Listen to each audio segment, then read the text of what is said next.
Hello everyone, आप सब कैसे हैं? मैं उम्मीद करता हूं कि बहुत अच्छे होंगे, अपनी पढ़ाई को बहुत अच्छे से कर रहे होंगे। मैं Akash Kumar Bhadana ICT virtual classroom में आपका बहुत बहुत स्वागत करता हूं मेरे प्यारे बच्चों।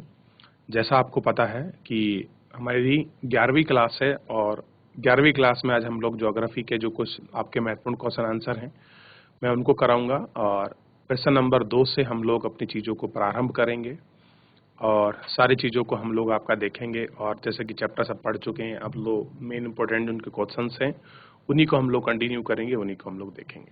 क्वेश्चन के दौरान कोई भी आपको प्रॉब्लम आती है, कोई भी डाउट रहता है, तो आप लोग लाइव जुड़कर चैट के माध्यम से आप अपनी क्वेरी से मुझसे पूछ सकते हैं। कोई भी स्कूल का कोई भी बच्चा। हम चलते हैं सीधा डिजिटल बोर्ड पर।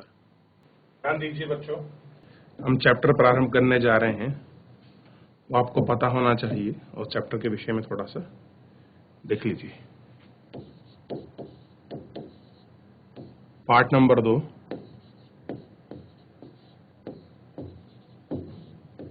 पृथ्वी की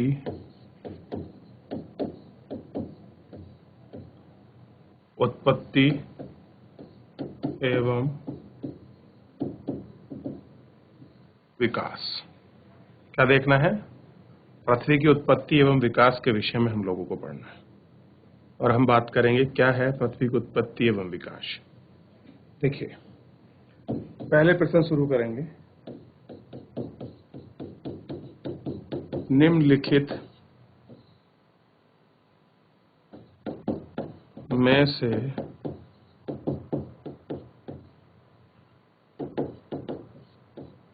कौन सी संख्या पृथ्वी की आयु को प्रदर्शित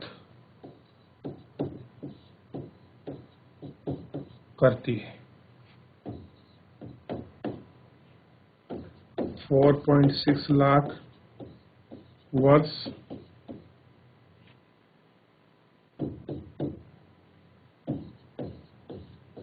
1 करोड़ वर्ष,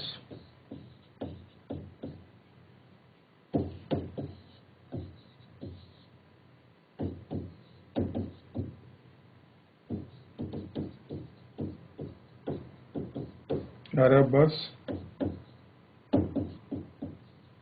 खरब वर्ष। बताइए, पृथ्वी की एज का पता करना है, कौन सी है इनमें? तो आपको पता होगा जो पृथ्वी की एज है 460 करोड़ वर्ष। लिख लीजिए इसको। अगला प्रश्न देखिएगा।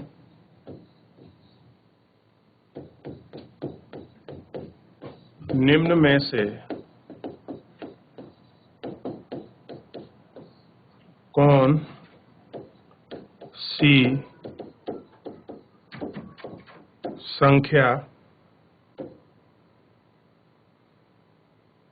कौन सी अवधि, ध्यान दीजिए संख्या के बाद दूसरा क्वेश्चन है, निम्न में से कौन सी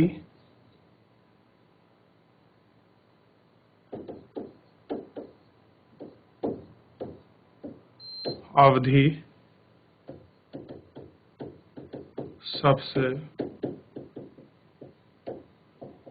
लंबी है?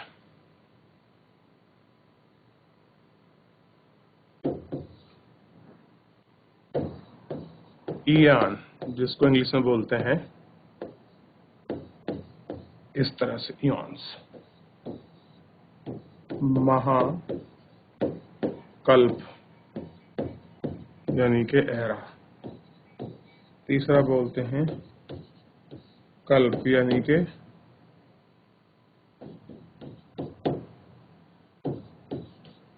प्राइड, और है युग, एक्सशोर। बताइए कौन सा आंसर होगा इसमें से? सबसे लंबी अधिक का एरा कौन सा है? एक है युग, कल्प, महाकल्प, ईयॉन। करिए, इसको नोट करिए, फिर बताऊंगा मैं आपको। पहला ऑप्शन लिख लीजिए। चलिए आंसर बता देता हूं। सबसे लंबा ये होता है। ये 2 इंपॉर्टेंट थे, और हैं बहुत सारे, मैं उनको लिखाऊंगा नहीं, सीधे हम अब आपके जो 30 वर्ड्स वाले जो क्वेश्चंस हैं उन पर चलेंगे, कुछ उनसे ज़्यादा लेंथ वाले भी हैं उन पर। तो जो आपके इम्पोर्टेंट हैं होंगे आपकी परीक्षा के लिहाज से, उनको हम लोग देखते चलेंगे और उन पर हम लोग बात करते चलेंगे। याद रहेगा आपको? करिए, कॉपी करिए। चलिए प्रश्न पर चलते हैं। Question number 1।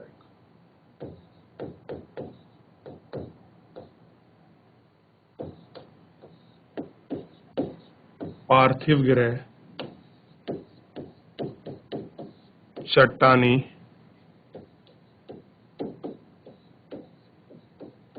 क्यों है? जो पार्थिव गिरह हैं वो आपके चट्टानी क्यों हैं, इसका जो है हम लोगों को आंसर लिखना है। क्लियर है? देखिए, पार्थिव गिरह पृथ्वी की भांति ही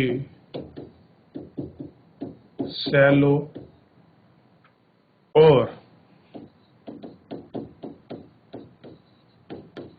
धातु यानी के धातुओं से बने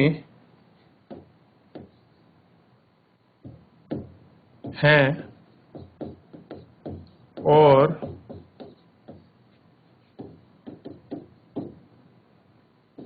अपेक्षाकृत अधिक घनत्व वाले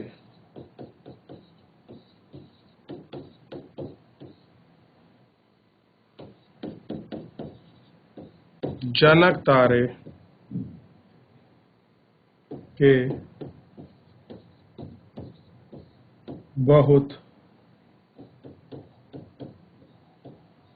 नजदीक होने के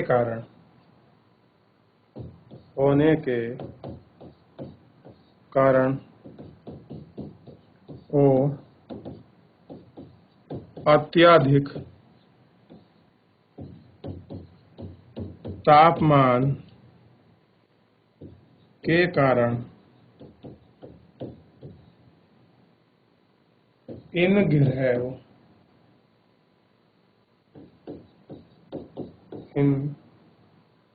ग्रहों की गैसें संघनित नहीं हो पाई हैं और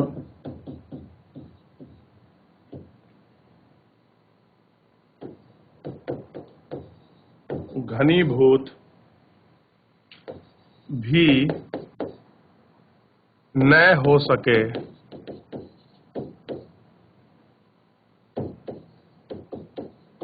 छोटे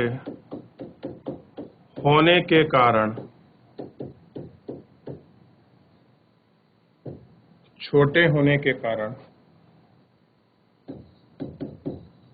इनकी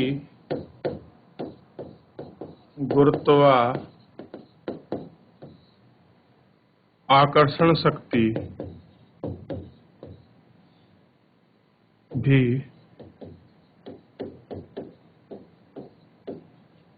कम रही, जिसके फलस्वरूप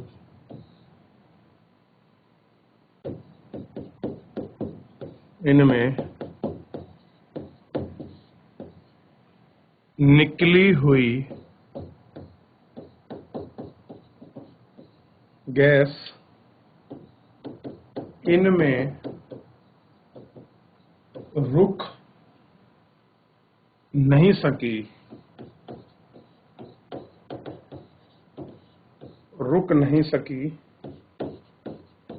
पहले 4 गिरह बुध,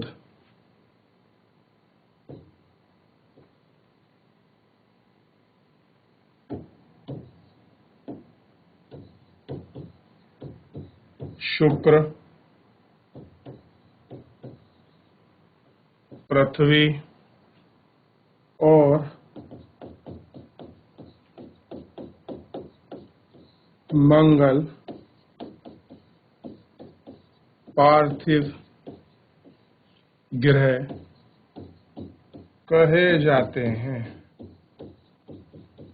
क्या होता है? पार्थिव ग्रह कहे जाते हैं। इसको लिखिए। और बाकी कौन सबको देखें, क्या बोलते हैं इनको? पार्थिव ग्रह कहे जाते हैं। ये आपको ध्यान देना है। चलिए, इतना हुआ। क्या कहते हैं इनको? पार्थिव ग्रह। कॉपी करें इसको, फिर आगे बढ़ेंगे, समझेंगे। इसके बाद भेदन क्रिया, बिग बैंग सिद्धांत पढ़ेंगे, जो इसमें मोस्ट इम्पोर्टेंट चीजें हैं उन सबको हम इसमें करेंगे। देखते रहिए। अच्छा, एक बार ना आप लोग क्या करें, इस चैप्टर को घर पर जाकर एक बार जरूर पढ़िए इसको। अभी जब चैप्टर प्रारंभ हुआ था आपका, तब मैं पढ़ाया था। आप इसको एक बार दोबारा पढ़िए, ठीक है? चलिए, अगला क्वेश्चंस को देखिए।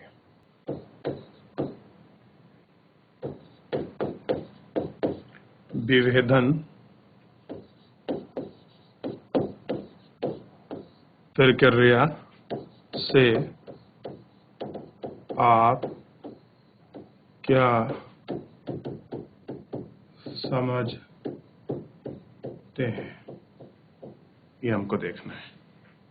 आइए इसके उत्तर पर बात करें।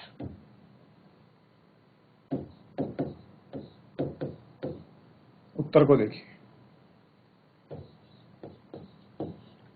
पृथ्वी की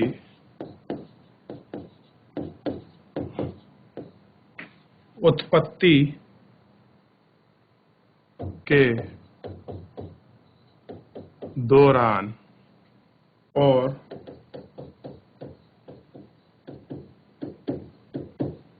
उत्पत्ति के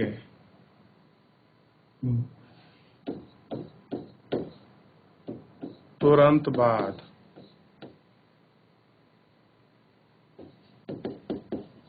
अत्यधिक ताप के कारण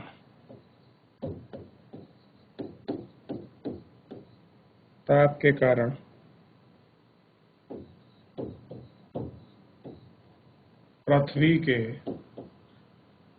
उच्च भाग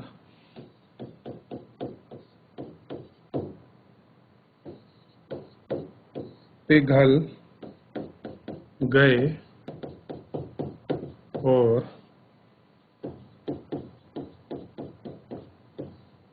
तापमान की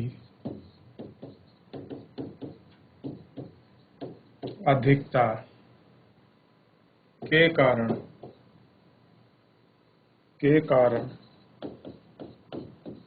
ही हल्के और भारी घनत्व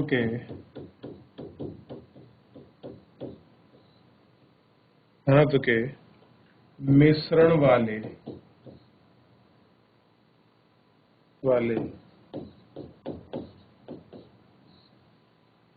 पदार्थ में अंतर के कारण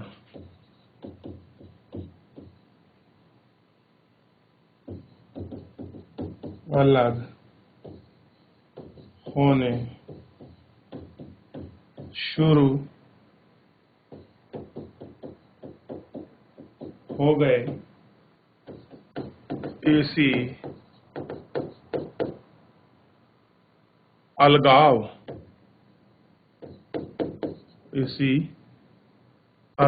से भारी पदार्थ जैसे लोहा,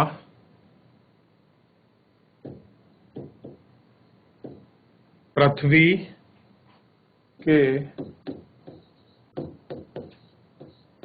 केंद्र में चला गया और हल्के पदार्थ पृथ्वी की सतह या ऊपरी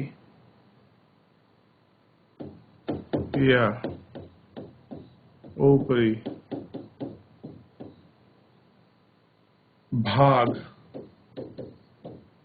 पदार्थ जैसे पदार्थ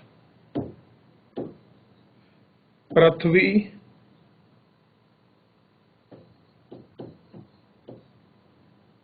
की सतह की तरफ आ गया। क्या हो गया? उसकी तरफ जो है आपका आ गया।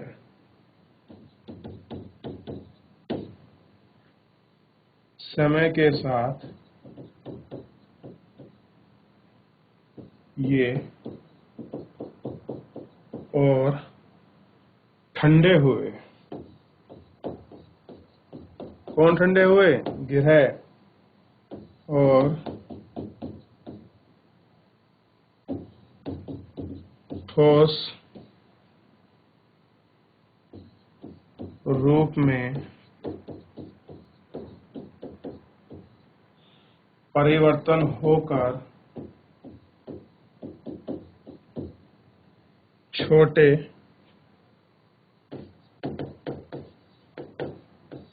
आकार के हो गए।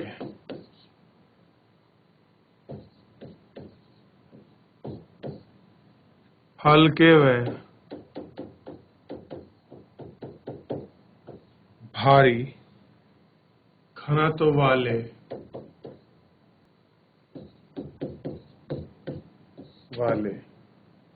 पदार्थों के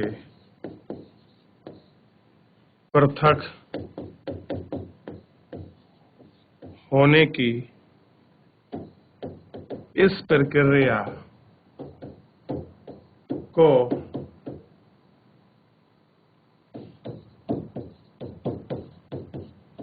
विभेदन कहा जाता है। चलिए इसको कॉपी करिए फटाफट से, आपको पता लग जाएगा।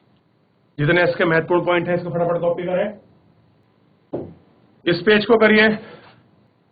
ध्यान देना है आपको कि इन सारे प्रश्नों को आपको घर पर जाकर एक बार पुनः रिवीजन करना है और अपनी बुक के माध्यम से पढ़ना है ताकि सारी चीजें आपकी क्लियर हो जाए।